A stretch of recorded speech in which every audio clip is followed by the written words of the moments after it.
Estamos ya prácticamente llegando al final de este estudio.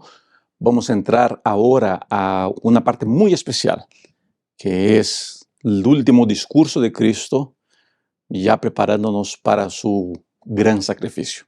Este estudio nos va a llevar por caminos de la profecía y de buscar sacar algunas dudas y en especial traernos algunas orientaciones de cómo tratar estos temas tan hermosos de la pronta venida del Señor Jesucristo. Así que vamos a comenzar un nuevo estudio de la palabra de Dios a partir de ahora.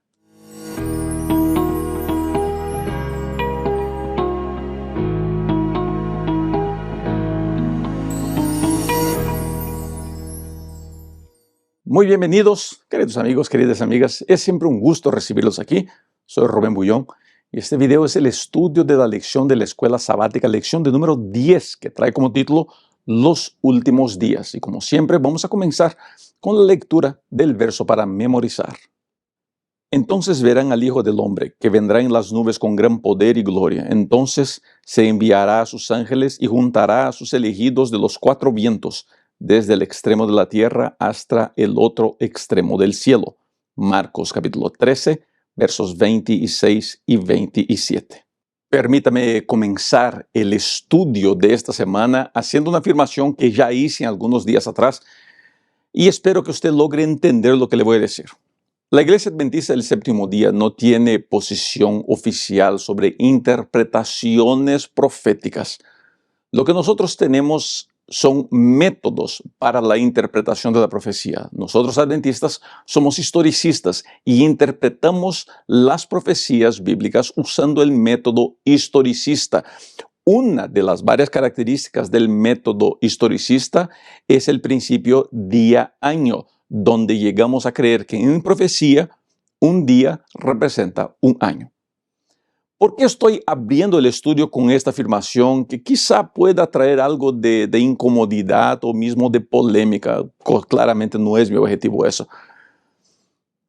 Es importante porque en esta lección vamos a hablar bastante de las profecías que aparecen en Daniel y cómo ellas se mezclan con ese discurso de Jesús que aparece en Marcos capítulo 13 y que se repite en otros evangelios de manera más famosa en Mateo 24.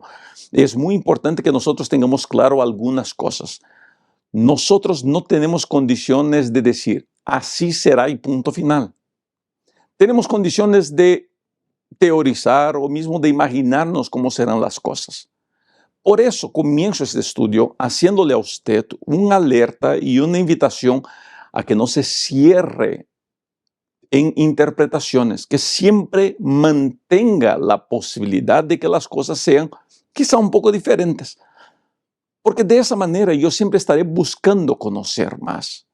Nosotros no tenemos condiciones de decir exactamente cómo será el futuro. Nosotros como movimiento adventista comenzamos de un error de aplicación y de interpretación profética. Y deberíamos aprender todos los días, recordar todos los días de ese gran chasco y que ese gran chasco nos ayude a alejarnos de cerrarnos en relación a cómo serán las cosas. Hay una cosa que tenemos seguro: Cristo muy pronto vendrá. Eso es lo único que tenemos seguro, claro como 2 y 2 son 4. El método de la venida de Cristo, nosotros sabemos, todo ojo lo verá. Será audible, será visible y todo el mundo tendrá la oportunidad de ver al mismo tiempo la venida del Señor Jesucristo. Ahora, los detalles de la profecía, qué se aplica, cómo se aplica, cuándo será, cuándo no será, esos detalles nosotros podemos y tenemos la libertad de teorizar, de intentar entender o mismo de dar nuestro parecer. Pero recordemos que nuestro parecer es solamente nuestro parecer, nuestro entendimiento de la profecía, solamente nuestro entendimiento de la profecía. Y por eso la Iglesia Adventista del Séptimo Día no toma posición oficial de qué significa qué en cuestiones proféticas. ¿Está bien?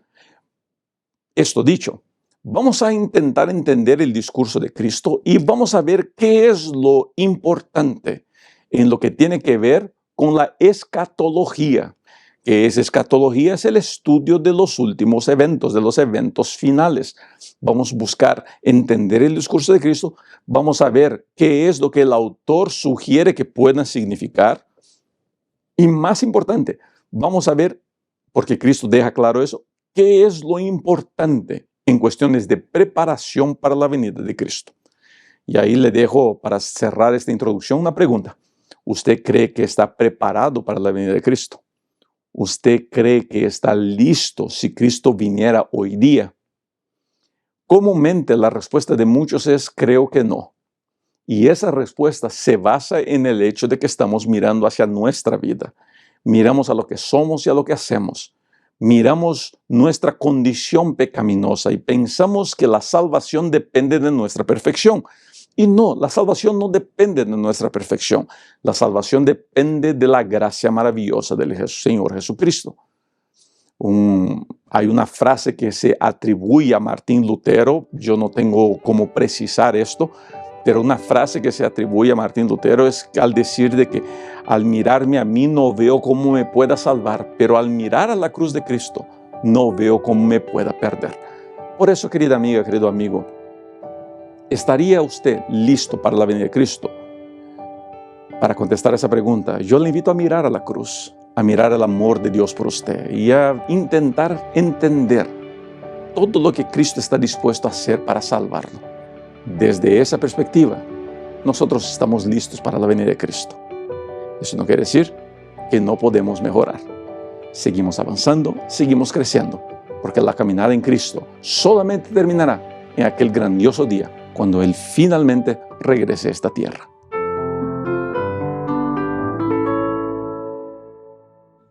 La lección hace una pausa en la conversación profética para presentar el único momento donde el Señor Jesucristo habla sobre una ofrenda de dinero.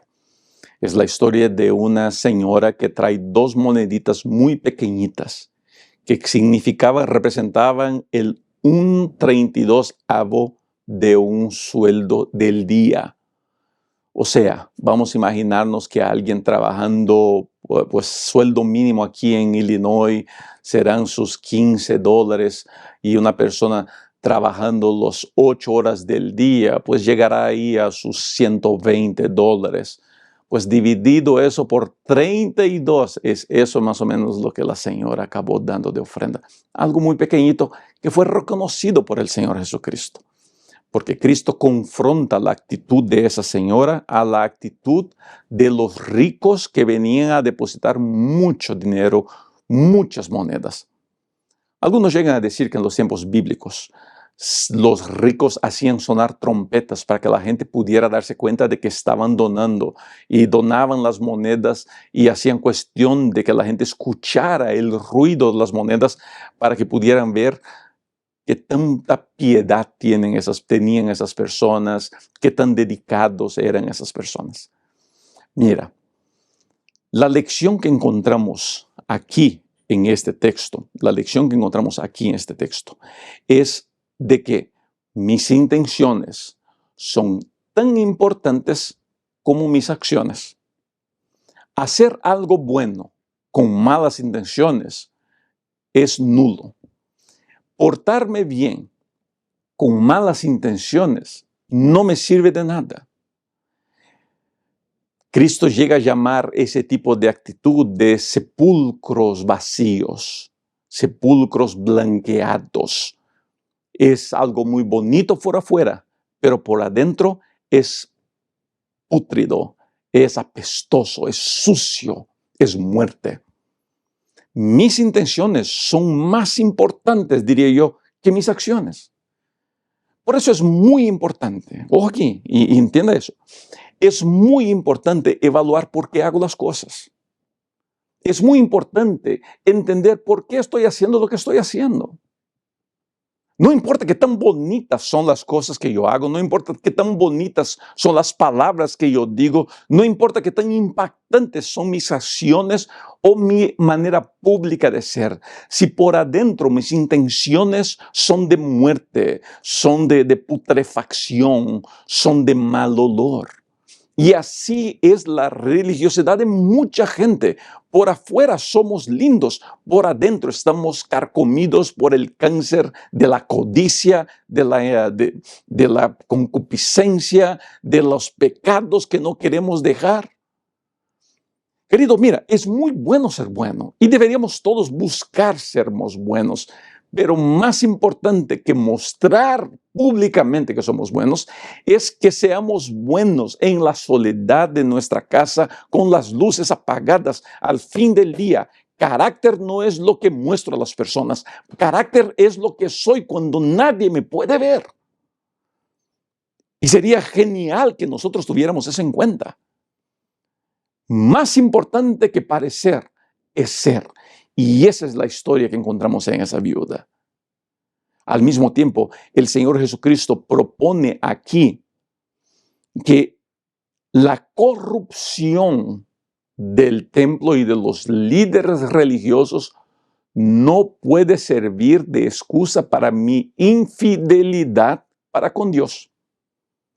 Interesante notar que el Señor Jesucristo nunca dijo para que no ofrendaran al templo. Nunca. Es triste encontrar que en nuestros días encontramos mucha gente que se siente en el derecho, se siente como si estuvieran sentados en un caballo de justicia para decir no den sus ofrendas en las iglesias porque los pastores son corruptos. Pues sería inocente de mi parte decir que todos los pastores, que todas las iglesias y que todos los líderes son honestos 100%.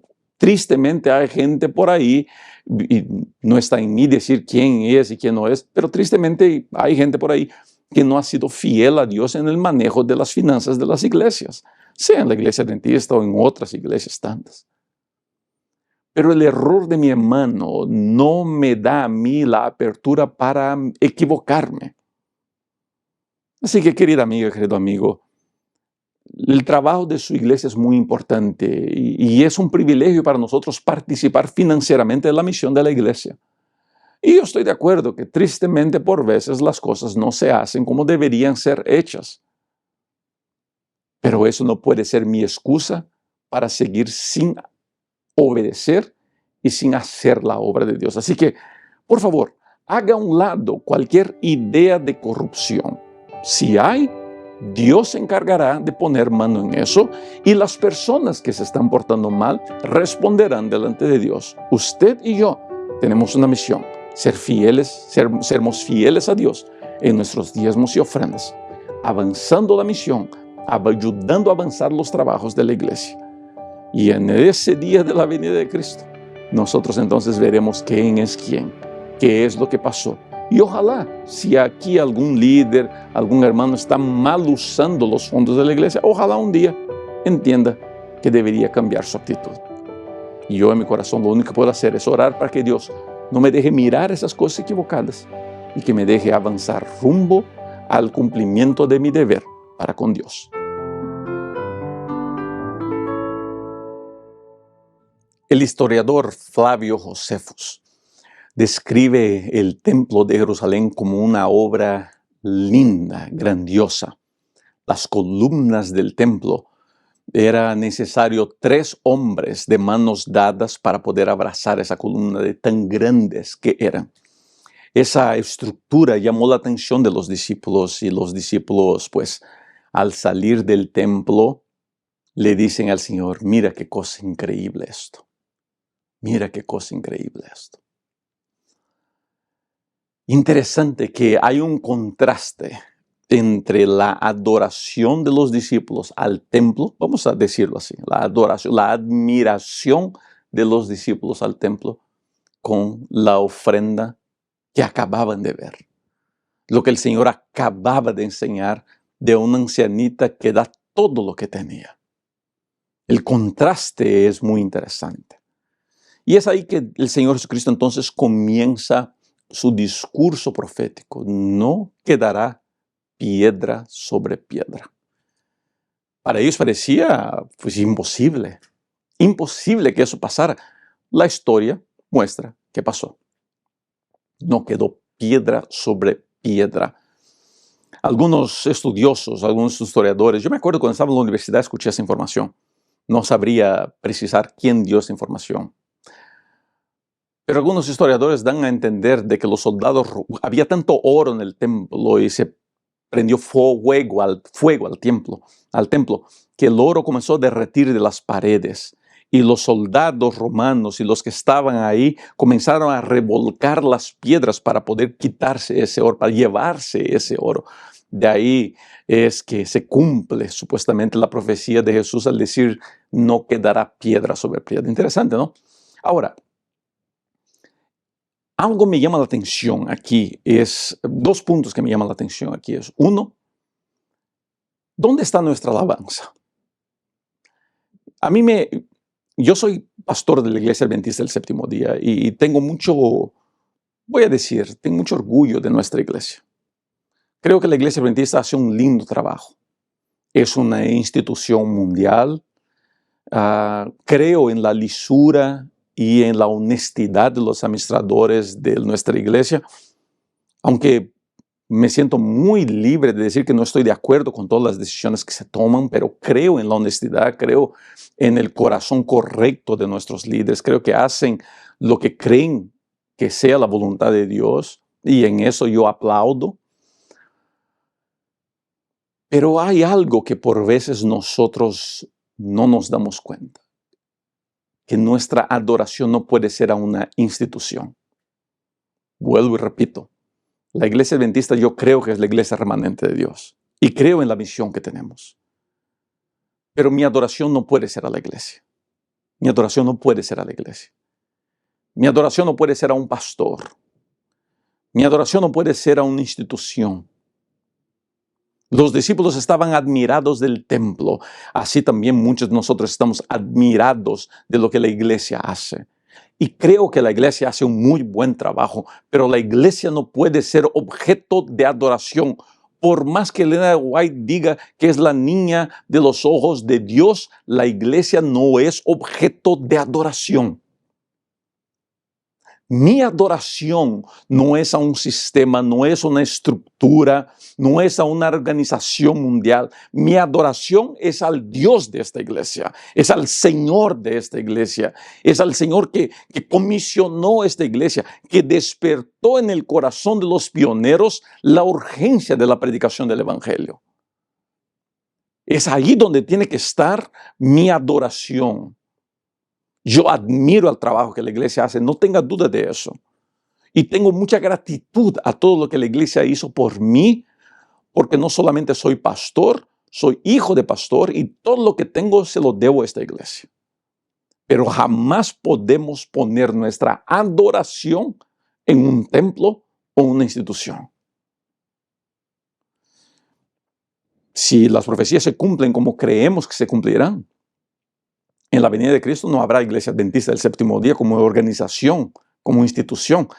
Y estamos nosotros listos para ver eso pasar, para pensar un poquito. Y alguien va a agarrar mi video y dice, Pastor Rubén dice que la iglesia va a acabar. Antes que usted haga eso, piense lo que le estoy diciendo. Si las profecías se cumplen como nosotros creemos que se van a cumplir, no habrá institución adventista del séptimo día. Interesante, ¿no? Va a pensar ahí, para dejarles pensando. A ver, ¿qué es lo que piensa? Escriben en los comentarios. Voy a leer los comentarios de esta semana. Pero otra cosa me llama la atención aquí. Es que la énfasis de Cristo no es en la tragedia. Cuando Él habla de la profecía, su énfasis no es en la crisis. Su énfasis es en la preparación. Y es aquí donde yo creo que muchos de mis colegas evangelistas proféticos se equivocan. La profecía debe ser predicada. Pero la énfasis de la profecía no puede ser en las crisis, no pueden ser en las persecuciones. Que los jesuitas están dominando las cosas. No, que hay que huir para las montañas. No, que siempre. Y eso me preocupa porque muchos buenos evangelistas de profecías prefieren enfocarse en crisis, en entender bestias, en entender persecuciones y cuándo va a comenzar y que no sé. Y se olvidan de que la predicación de Cristo en profecías fue enfocada en la preparación de los discípulos, en cómo tenían que estar preparados para enfrentarse a las cosas que vendrían. Y algo que me llama mucho la atención es que en todos los momentos Cristo los lleva a aprender a depender de la guía del Espíritu Santo. Porque, queridos, y yo sé que lo que voy a decir puede generar algún incómodo en algunos y algunos incluso se sentirán tentados a crear videos contestándome. Y está bien, es su derecho a hacerlo, pero ojo aquí. Nosotros, utilizando el método historicista de interpretación profética, no tenemos condiciones de decir será blanco, amarillo, rojo, verde. No tenemos condiciones de decir será mañana, después, pasado mañana, el próximo. No tenemos condiciones de decir será así, punto final. Entonces yo no puedo estar hoy día como preparación para la venida de Cristo esperando que las cosas pasen como yo creo que pasarán. Creemos que vendrá una persecución. ¿Cómo será esa persecución? Pues no sabemos. No se podrá comprar ni vender. Está bien. ¿Cómo se hará eso? No sabemos. No tenemos condiciones de precisar. Yo me acuerdo cuando era muchacho que salieron los primeros códigos de barra en las mercancías. ¿Y cuánta gente pensó que esa era la marca de la bestia? No tenemos condiciones de precisar cómo serán las cosas. Pero sabemos una cosa, pasarán. Y si yo estoy conectado al Espíritu Santo, yo tendré la sabiduría de entender, está comenzando. Y me arriesgo a decir, ya dije eso varias veces, me arriesgo a decir que las persecuciones que nosotros creemos que pasarán, ya comenzaron. Comenzaron ataques fuertes a la familia, comenzaron ataques fuertes a los que quieren defender principios conservadores, comenzaron ataques fuertes a aquellos que quieren decir lo que la Biblia dice. Y ese es un tipo de persecución. Pero para eso tenemos que tener la sabiduría del Espíritu para saber, ¿es esto un ataque? ¿Es esto una persecución? Queridos, hablemos de profecías, pero enfoquémonos en nuestra preparación y en nuestra misión. Y lo demás, a su tiempo, el Espíritu nos revelará las cosas como serán y nosotros sabemos qué camino seguir.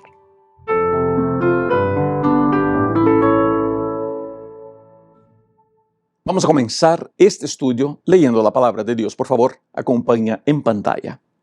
Pero cuando veáis la abominación desoladora de que habló el profeta Daniel, puesta donde no debe estar, el que le entienda, entonces los que estén en Judea huyan a los montes. El que esté en la azotea no descienda a la casa, ni entre para tomar algo de su casa.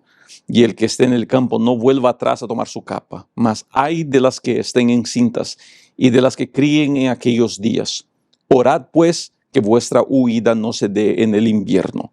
Marcos capítulo 13, versos 14 a 18. En la lección del día martes nosotros podremos ver exactamente lo que estaba hablando en el estudio del día lunes. Queridos, hay una paz gigantesca en decir no sé. Nosotros no sabemos todas las cosas. Nosotros no sabemos todas las cosas, en especial de la Biblia. Me arriesgo a decir eso sin miedo a estar equivocado. Lo que no sabemos es más de lo que sí sabemos, en cuestiones bíblicas. Yo tengo en mi corazón seguro de que todo lo que necesitamos saber para nuestra salvación sabemos. Pero hay mucho que no entendemos de la Biblia. Mucho. Aquí está un ejemplo de estos. De las cosas que nosotros como iglesia adventista no tenemos una interpretación oficial y sí tenemos un método. El método es el método historicista. Y aquí se presentan en este texto que leí dos personajes. El primero es el Mesías, que es traducido de manera correcta, que apunta para la venida del Señor Jesucristo. Hasta ahí entendemos. Pero el texto bíblico trae la abominación asoladora. Y ahí es donde nosotros no entendemos. ¿Qué es la abominación asoladora? Y gente, queridos, hay muchas maneras de interpretar esto. Algunos llegan a interpretar que fue el rey griego Antíoco Epifanes, 2 siglos antes de la venida de Cristo, que profanó el templo. No creemos, yo personalmente no creo, y el autor de la lección propone que también esta interpretación es equivocada, porque claramente el Señor Jesucristo apuntaba para algo que pasaría después de él y no antes de él. Y Antíoco Epifanes fue 2 siglos antes del Señor Jesucristo.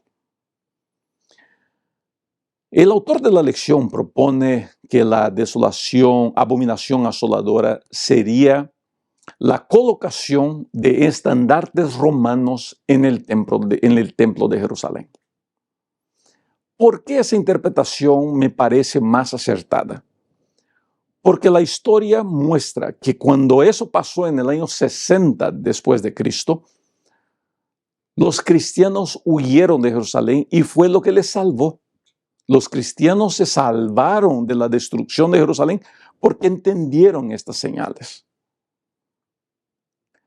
Ahora, vuelvo a insistir. Yo, en lo personal, estoy de acuerdo con el autor de la lección y creo que la abominación asoladora fue la colocación de esos estandartes. ¿Eso quiere decir que es así, punto final? No, claro que no.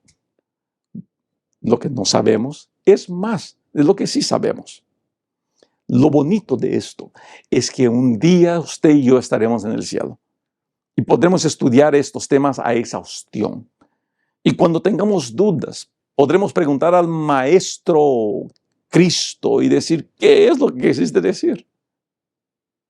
Ahora, gente, y eso es lo que me preocupa. Por veces gastamos 1 hora y media de seminario queriendo entender quién es la abominación asoladora.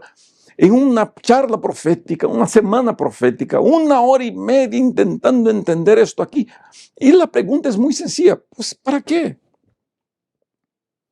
¿En qué va a aumentar mi fe en Cristo? ¿En qué va a aumentar mi vida cristiana saber quién es la abominación asoladora? ¿O cuántos metros de ancho tenían los muros de Jericó? ¿O cuántos animales entraron al fin a la arca de Noé? Por veces nosotros queremos, en el afán de parecer más listos de lo que de verdad somos, tener respuesta para todo en la Biblia. He aprendido a estar en paz en no saber mucha cosa. Porque cuando uno reconoce que no sabe, se llena de la motivación de estudiar. Y a mí me gusta estudiar, me gusta pesquisar. Lo que sí se puede saber y entender de este punto aquí es que Cristo siempre nos dejará información necesaria para tomar decisiones. Tanto así que cuando se pusieron los estandartes en el templo de Jerusalén, los cristianos huyeron. Tuvieron condiciones de hacer eso. Cristo nunca nos dejará sin información necesaria. Si no hay revelación total y plena sobre la abominación asoladora, es porque no es importante. No es vital para mi salvación. Lo que es importante para mi salvación está claro. Y eso es, Dios me ama y me quiere salvar. Y con esa información, yo puedo ir a todos los rincones de la tierra ganando gente para Cristo. Así que, querido, enfoquémonos en lo que es de verdad importante. Y lo que no es vital, no gastemos tanto tiempo con eso. Yo creo que así nuestra vida cristiana será más placentera y más sabrosa.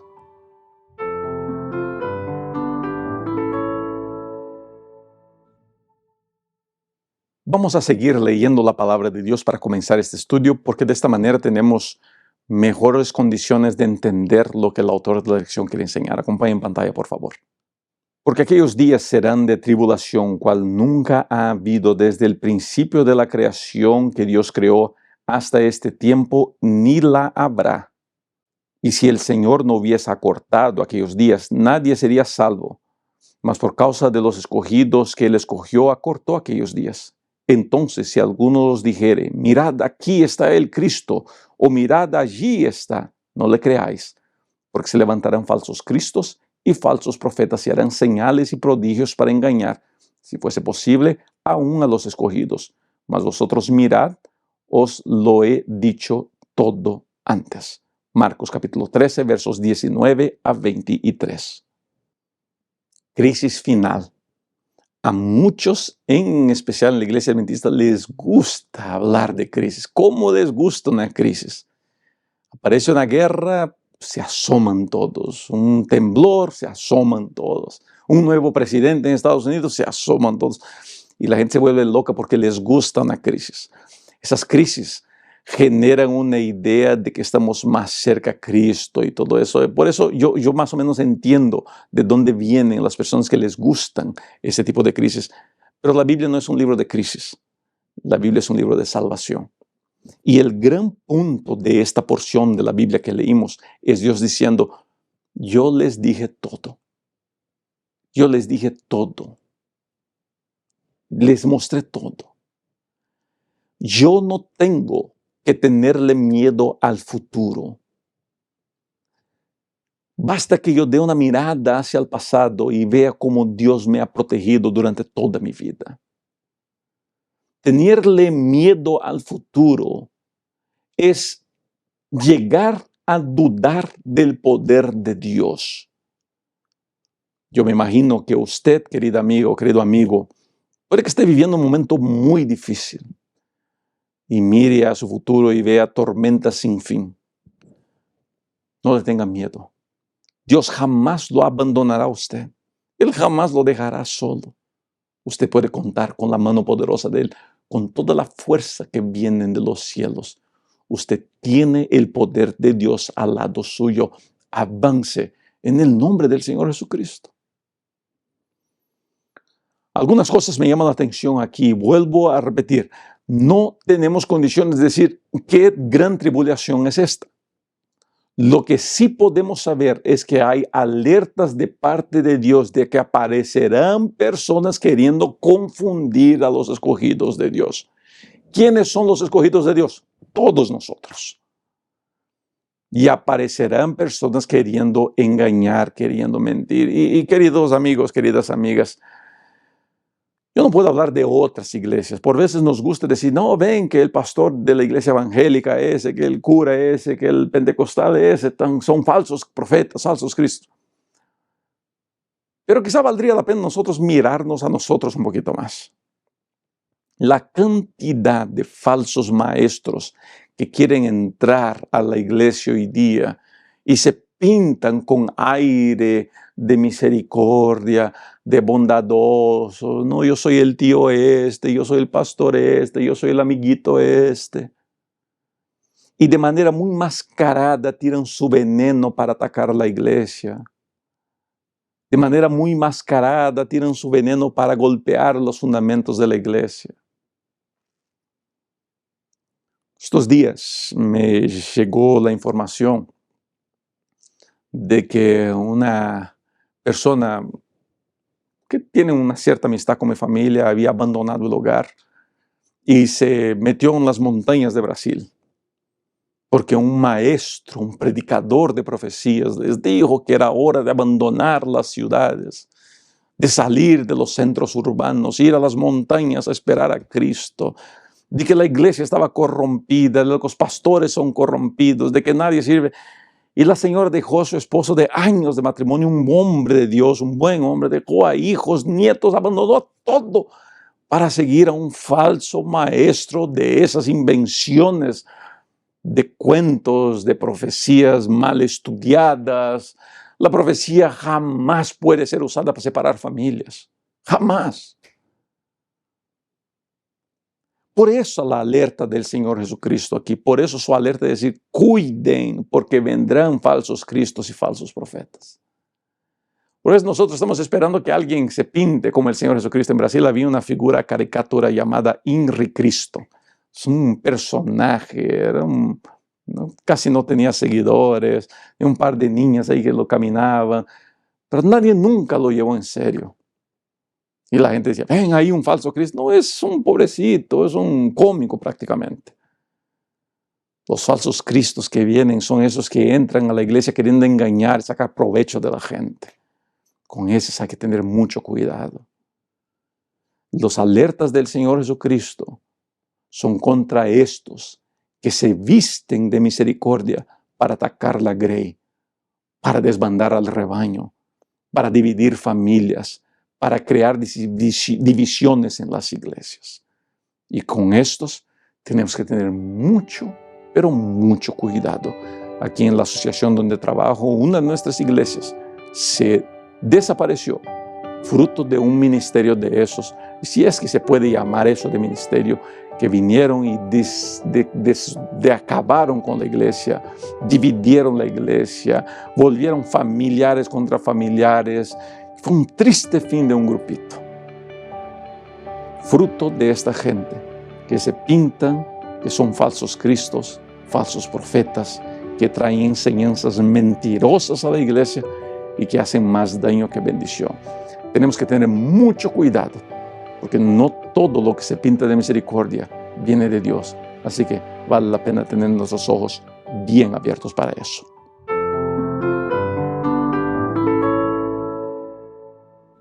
Recuerde una cosa, no es malo no saber. Y es muy importante que usted esté en paz con eso. Y aquí, en esta otra porción de la lección, el día jueves, y le recomiendo la lectura de todo el capítulo 13 del Evangelio de Marcos, encontramos el Señor diciendo que nadie sabe el día y la hora. Nadie sabe. Estos días alguien me comentó de que uno de esos que se gusta vestir de misericordia, de no, que soy bueno, de que pobrecito de mí, que todo el mundo me ataca, ahora comenzó a marcar fechas para la venida de Cristo. Y ese no es el único, hay un montón de otros que no son otra cosa sino falsos profetas, falsos cristos, que les gusta pintarse de misericordia para crear daño a la iglesia, intentando marcar fecha. Y eso no es nuevo. La iglesia adventista cometió ese error cuando era el movimiento millerita todavía. William Miller siguió marcando fechas. Nosotros tuvimos ese problema en la iglesia, en especial con la llegada del año 2000, brotaron esos problemas otra vez. Queridos, es muy importante estarmos en paz con lo que no sabemos. Por eso la fe es vital para el crecimiento en el Evangelio. En la vida cristiana no hay muchas certezas. La única certeza que yo le podría dar así 100% seguro es de que Dios te ama. Dios nos ama, Dios es amor. La salvación por la gracia, la venida de Cristo. Pero ¿cómo será? ¿Cuándo será? ¿Cómo serán las crisis antes de la venida de Cristo? ¿Cómo serán las persecuciones? No sabemos. No sabemos. Está bien no saber. Lo importante es cómo me estoy preparando para todas estas cosas. Y mis amigos, mis amigas, la mejor, y me permite decir la única manera de prepararme para la venida de Cristo es trabajando por Cristo. A usted que es maestro de escuela sabática, quiero invitarle en la lección del día jueves, no gastar mucho tiempo en minucias y en detalles pequeños. No. El autor de la lección llega a usar varias palabras para explicar qué es lo que el Señor Jesucristo quería decir aquí, cuáles eran las cosas que querían ser presentadas, qué palabras usó, qué no palabras usó.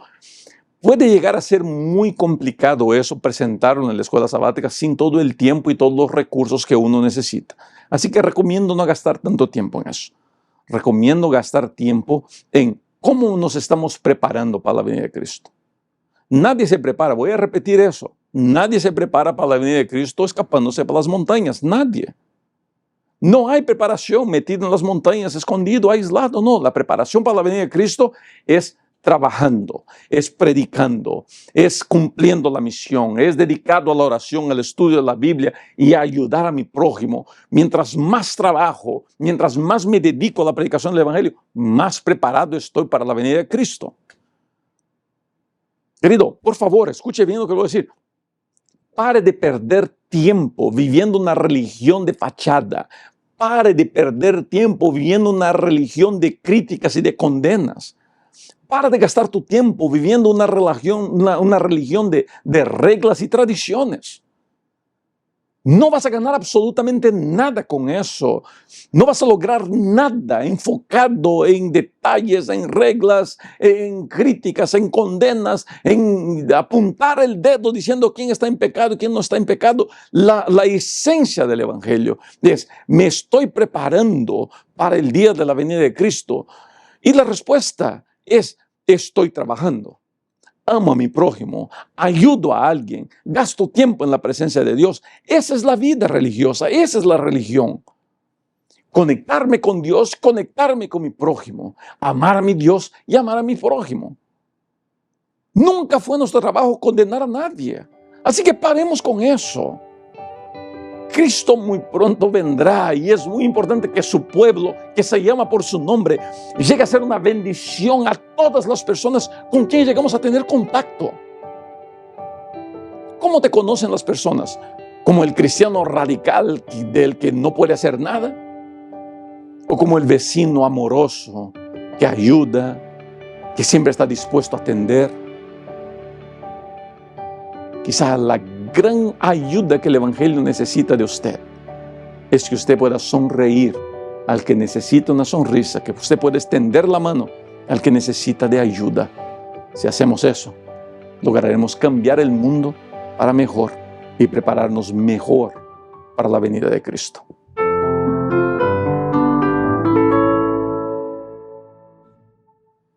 Llegamos al último día de este estudio y voy a leer un párrafo de la lección que me llamó la atención porque el autor propone una pregunta muy inteligente. Dice de esta manera: ¿cómo podemos los adventistas del séptimo día, desde el punto de observación ventajoso de la profecía, usar lo que está ocurriendo para llamar la atención de las personas hacia la esperanza que tenemos en Jesús y hacia la promesa de su segunda venida? O sea, todo lo que conocemos de profecía está sirviendo para atraer personas a los pies de Cristo. Esa es la gran pregunta, gente. Vuelvo a repetir, ya dije eso en otras transmisiones, en otros videos. ¿Cómo yo quisiera ver campañas de profecía terminando con bautismos, terminando con gente entregándose a Cristo, terminando con cientos de personas entregando su vida al altar y diciendo: yo me quiero preparar para la venida de Cristo?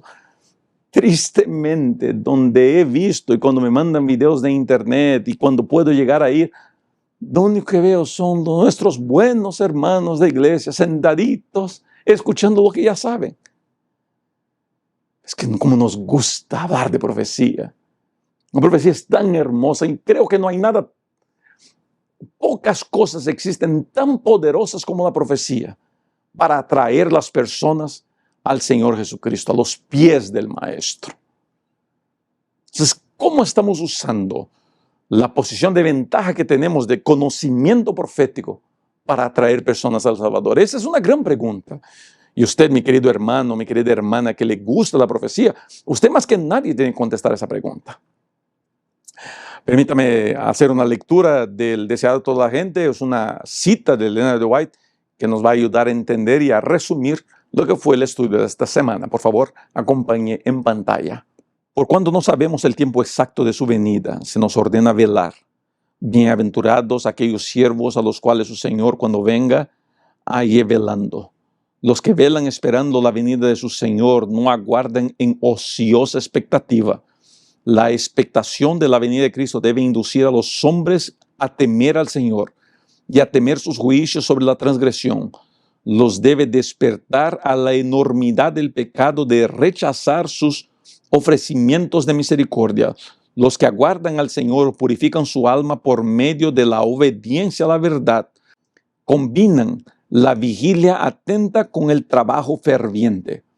Por cuanto saben que el Señor está a las puertas, su celo se aviva para cooperar con las inteligencias divinas y para trabajar para la salvación de las almas. Estos son los siervos fieles y prudentes que dan a la familia del Señor a tiempo su ración. Declaran la verdad que tienen aplicación especial para hoy. Así como Enoc, Noé, Abraham y Moisés declararon cada uno la verdad para su tiempo, así también los siervos de Cristo dan ahora la admonestación especial para su generación. Deseado toda la gente, página 588. La vigilia tiene que estar combinada con trabajo. La vigilia sin trabajo es fanatismo. Ahora, no existe trabajo por Cristo sin vigilia. Solamente se involucra en trabajar por Dios quien está en presencia de Dios. Por eso, querida amiga, querido amigo, Yo quiero invitarlo a aferrarse cada día más a Dios. Gaste tiempo en el estudio de la Biblia, en la oración y avance en el trabajo de Dios. Sea al predicar, sea al dar un estudio bíblico o sea extender la mano a alguien en su vecindario, en su comunidad que necesita mucho de su ayuda. Gracias por haber estado hasta aquí. Que Dios los bendiga a todos ustedes. Es siempre un gusto estar aquí. Por favor, no deje de estar suscrito a nuestro canal porque vienen muchas novedades por camino. Cuídese mucho. Nos vemos muy pronto. Chao.